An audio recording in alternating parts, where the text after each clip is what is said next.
Hello everyone, कैसे हैं आप सभी लोग। आप सभी को सुबह का नमस्कार। देखो फ्रेंड्स, लोअर पीसीएस के बारे में एक लेटेस्ट अपडेट मिल रही है। हालांकि इसके बारे में कल ही वीडियो बनाकर मैंने आप लोगों को सूचित कर दिया था। और फिलहाल लोअर पीसीएस को पीटी 2023 से कराए जाने के बारे में यहाँ पर जानकारी मिल रही है। अभी तक जो ई अध्याचन प्राप्त हुए हैं अलग अलग विभागों से, कुछ अध्याचनों में कुछ त्रुटियां रह गई हैं या कुछ विभागों ने अभी तक अध्याचन यूपी ट्रिपल एस सी को नहीं भेजे हैं। उसी के संदर्भ में यहाँ पर श्री योगी आदित्यनाथ जी, माननीय मुख्यमंत्री जी को यहाँ पर एक पत्र लिखकर सूचित किया गया है कि जो भी संदर्भित यहाँ पर विभाग हैं उन लोगों को मुख्यमंत्री जी स्वयं निर्देशित करें कि वो यथाशीघ्र जो है, जो रिक्तियाँ हैं उसका ई अध्याचन यूपी ट्रिपल एस सी को भेजने के लिए अपनी जो कार्रवाई है उसको आगे बढ़ाएं।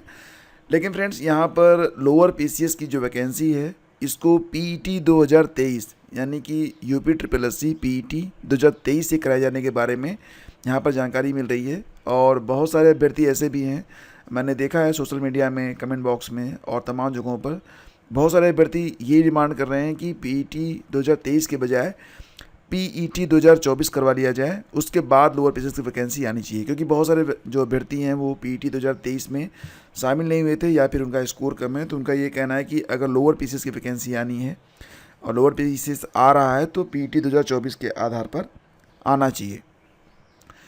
फिलहाल यहाँ पर मुख्यमंत्री जी को अवगत कराया गया है कि ये जो समूह ग के रिक्त पदों के अध्याचन के संदर्भ में UP triple S C Lucknow को ई अध्याचन पोर्टल के माध्यम से त्रुटि रहित ई अध्याचन भेजने के लिए निर्देशित किया गया था। 10 मई 2023 की ये न्यूज है। मतलब 2023 को ये निर्देश जारी किए गए थे कि जो भी अध्याचन यूपी ट्रिपल एस सी को भेजे जाएंगे वो अब ई अध्याचन पोर्टल के माध्यम से ही भेजे जाएंगे। तो इसी क्रम में 21 सितंबर 2023 को समस्त विभागों के कार्मिकों की समीक्षा बैठक के दौरान दिए गए आवश्यक निर्देशों और उसी के अनुपालन में दिनांक 25 सितंबर 2023 को सूचना एवं जनसंपर्क विभाग, मुख्यमंत्री सूचना परिसर, उत्तर प्रदेश सरकार द्वारा जारी दिशा निर्देशों में मुख्यमंत्री महोदय द्वारा यह कहा गया है कि सभी विभागों में रिक्त पदों और तत्काल ससमय नियुक्ति प्रक्रिया पूरी कर ली जाए। तो ये बात 25 सितंबर 2023 की है। इसके बाद ये कहा जा रहा है कि फिलहाल अभी यूपी ट्रिपल एस सी को पीईटी 2023 के आधार पर लोअर पीसीएस की परीक्षा करानी थी, जिसका विज्ञापन अभी तक जारी नहीं हो पाया है। और इसमें मुख्य वजह ये है कि आप यहाँ देखेंगे इस लाइन को कि UP triple S C Lucknow द्वारा आयोजित पीईटी 2023 के अभ्यर्थियों द्वारा विभिन्न विभागों में समय समय पर जाने पर पता चला कि उनमें से कुछ विभाग ई अध्याचन माननीय आयोग को नहीं भेज रहे हैं, जिससे यह प्रतीत होता है कि उत्तर प्रदेश सरकार द्वारा समय समय पर जारी किए गए रोजगार से संबंधित ई अध्याचन दिशा निर्देशों का कुछ विभागों द्वारा कड़ाई से पालन नहीं किया जा रहा है। और इसके परिणाम स्वरूप जो लोअर पीसीएस का विज्ञापन है उसके जारी किए जाने में अनावश्यक विलंब हो रहा है, जिस कारण संबंधित अभ्यर्थी मानसिक रूप से अवसादग्रस्त हैं। तो कुछ विभागों के संशोधित ई अध्याचन जैसे कि विपणन निरीक्षक, पूर्ति निरीक्षक, सप्लाई इंस्पेक्टर जिसको कहते हैं आप, कर अधिकारी, टैक्स ऑफिसर और निरीक्षक विधिक माप विज्ञान, सहायक विकास अधिकारी 2, खादी ग्रामोद्योग और सहकारी निरीक्षक वर्ग 2, जिला मद्य निषेध और समाजोत्थान अधिकारी, तकनीकी सहायक भूभौतिकी, तकनीकी सहायक रसायन, शोध संयुक्त ज्येष्ठ रसायनिक आदि कई संशोधित ई अध्याचन आयोग द्वारा स्वीकृत कर लिए गए हैं। मतलब इन पदों पर जो ई अध्याचन है वो यूपी ट्रिपल एस सी को मिल चुके हैं, लेकिन कुछ विभागों के द्वारा जो अभी फ़िलहाल अध्याचन भेजे नहीं गए हैं या अगर अध्याचन भेजे गए हैं तो उनमें कुछ त्रुटियाँ हैं।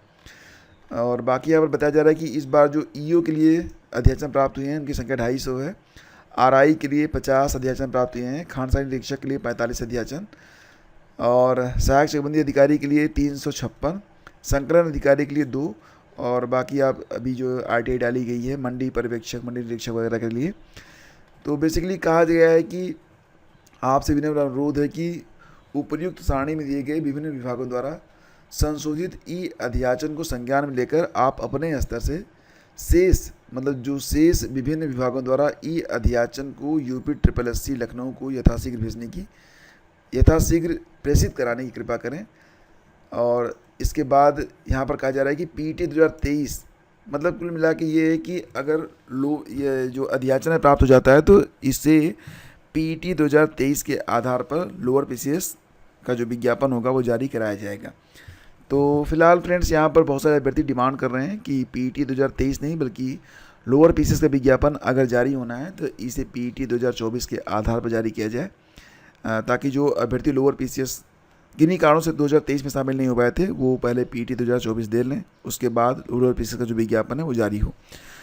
फिलहाल तो अभी केवल निर्देश जारी हुआ है और ये कहा गया है कि जो शेष विभाग रह गए हैं जिन्होंने अभी तक अधियाचन यूपी SSSC को नहीं भेजा है, तो मुख्यमंत्री जी उनको निर्देशित करें कि वो अपना अधियाचन जो है यूपी SSSC को भेज दें। और दूसरी बात ये है कि यहाँ पर जो तैयारियाँ हैं वो पीईटी 2023 के आधार पर लोअर पीसीएस का विज्ञापन जारी करने को है, जिसको लेकर कुछ अभ्यर्थी यहाँ पर फिलहाल तो असंतुष्ट दिखाई देते हैं। उनका ये कहना है कि पीईटी 2024 के आधार पर हो, ये ज़्यादा बेटर होगा। बाकी जो भी अपडेट रहेगी वो मैं आपको टाइम टू टाइम देता रहूँगा। आगे बढ़ते हैं, एक बड़ी खबर और भी है। एआरओ पद के लिए ओबीसी का जो कट ऑफ है वो अनारक्षित वर्ग से अधिक आया है, जिसको लेकर अभ्यर्थी जो है काफ़ी परेशान और चिंतित हैं। समीक्षा अधिकारी आरओ और सहायक समीक्षा अधिकारी एआरओ सामान्य एवं विशेष चयन 2021 के तहत एआरओ की प्रारंभिक परीक्षा में ओबीसी का कट ऑफ अनारक्षित वर्ग से अधिक था। ये मतलब ओबीसी का जो कट ऑफ था ना, ये अनारक्षित से अधिक था। एक अभ्यर्थी की ओर से उत्तर प्रदेश लोक सेवा आयोग में आरटीआई के तहत दिए गए आवेदन के जवाब में आयोग ने यह जानकारी सामने आई है। एआरओ पद के लिए अनारक्षित वर्ग का न्यूनतम कट ऑफ 102, अनुसूचित जाति का 89, अन्य पिछड़ा वर्ग का 110। ध्यान दीजिएगा, एआरओ के लिए अनारक्षित का जो कट ऑफ है वो 102 है, जबकि ओबीसी का 110 है। अनुसूचित जनजाति 70 और ईडब्ल्यूएस का 106 अंक था। तो देखेंगे तो अनुसूचित जनजाति का 70 है, ईडब्ल्यूएस का 106 है, जो कि अनारक्षित से ज़्यादा ही है, और अनुसूचित जाति का जो है 89 था। वहीं एआरओ लेखा सचिवालय के लिए अनारक्षित वर्ग का जो कट ऑफ था वो 100 था। ठीक है, अनुसूचित जाति का कट ऑफ 96 था, ओबीसी का 107 था। दोनों में ही ज़्यादा है। आप देख पा रहे होंगे कि जो लेखा वाला था एआरओ लेखा के लिए, उसमें जो ओबीसी की कट ऑफ है वो 107 है, जबकि जनरल अनारक्षित की जो कट ऑफ है वो 100 है, और ईडब्ल्यूएस का भी 115 था। एआरओ सचिवालय विशेष चयन के लिए पदों के लिए अनुसूचित जाति का कट ऑफ 98, ओबीसी का 112 अंक था। देख रहे हैं ना, अनुसूचित जाति का 98 और ओबीसी का 112 था, और एआरओ सचिवालय विशेष चयन में ओबीसी का कट ऑफ 101 अंक था। तो फिलहाल जो यहाँ पर जो अभ्यर्थी हैं, बहुत सारे लोग सोशल मीडिया में आपने देखा होगा कि इस कट ऑफ पर अभ्यर्थी जो हैं वो संतुष्ट नहीं है। उनका ये कहना है कि कट ऑफ इतनी ऊपर कैसे जा सकती है। और नई प्राथमिक शिक्षक भर्ती को लेकर डीएलएड प्रशिक्षित अभ्यर्थी लगातार 7वें दिन बुधवार को भी सिविल लाइन्स में पत्थर गिरजाघर के पास उन्होंने अपना धरना जो है वो जारी रखा है। तेज़ बारिश में भी अभ्यर्थी जो थे धरने पर डटे रहे, और फिलहाल ये मांग की जा रही है कि जो प्राइमरी शिक्षक भर्ती है उस पर सरकार जो है एक सकारात्मक कदम उठाए, उसके बाद ये धरना समाप्त किया जाएगा। और एक अच्छी खबर मुझे मिली है, देखो अब 70 वर्ष पार के बुजुर्गों का 5 लाख तक मुफ्त इलाज। कैबिनेट के फैसले, ग्रामीण क्षेत्रों में 70,125 करोड़ खर्च कर 62,500 किलोमीटर सड़कों का होगा निर्माण। लेकिन एक अच्छी बात यहाँ पर यह है कि केंद्रीय मंत्री अश्विनी वैष्णव ने बताया कि आयुष्मान योजना के तहत अब 4.5 करोड़ परिवारों के 6 करोड़ बुजुर्गों को 5 लाख रुपए तक का मुफ्त स्वास्थ्य बीमा मिलेगा, चाहे उनकी आर्थिक स्थिति कैसे भी हो। तो भाई ये तो मुझे बहुत ही अच्छी लगी ये स्कीम, क्योंकि बहुत सारे ऐसे भी बुजुर्ग हैं, आर्थिक स्थिति उनकी अच्छी है भी और नहीं भी है, लेकिन अगर उनकी उम्र अधिक हो जाती है ना, तो कभी कभी ऐसा भी होता है कि मनी पर उनका कंट्रोल नहीं रहता है। तो अगर उनको 5 लाख रुपए तक का मुफ्त बीमा मिल रहा है तो निश्चित रूप से उनके लिए ये बहुत ही शानदार बात है। इससे पहले इस योजना में सभी वर्ग के बुजुर्गों को शामिल नहीं किया गया था, तो पात्र लाभार्थियों को अलग से एक नया कार्ड जारी किया जाएगा। 70 साल व उससे ज़्यादा उम्र के जो बुजुर्ग पहले से योजना में शामिल हैं उनको प्रतिवर्ष 5 लाख रुपए अलग से, मतलब ऐसे बुजुर्गों को 5 लाख रुपए अलग से मिलेंगे, और ये मुझे बहुत बढ़िया फैसला लगा है। ठीक है, देश में 70 वर्ष और उससे अधिक उम्र के सभी नागरिकों को 5 लाख रुपए तक का मुफ्त इलाज मिलने जा रहा है। मतलब आप किसी भी वर्ग के हों, कैसी भी आपकी स्थिति हो, आप पैसा पाते हैं नहीं पाते हैं, आपको पेंशन मिलती है नहीं मिलती है, कुछ भी हो, आपको 5 लाख रुपए तक का कवर यहाँ पर दिया जाएगा अगर आपकी उम्र 70 वर्ष पार है। बहुत बढ़िया। और फिलहाल यूपी बोर्ड परीक्षा का फॉर्म भरने के लिए तारीख बढ़ाने की मांग की जा रही है।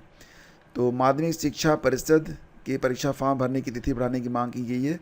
100 रुपये विलम्ब शुल्क के साथ 31 अगस्त तक परीक्षा शुल्क का चालान जमा करने और 5 सितंबर तक विवरण वेबसाइट पर अपलोड करना था। पहले यह प्रक्रिया 20 अगस्त तक होनी थी।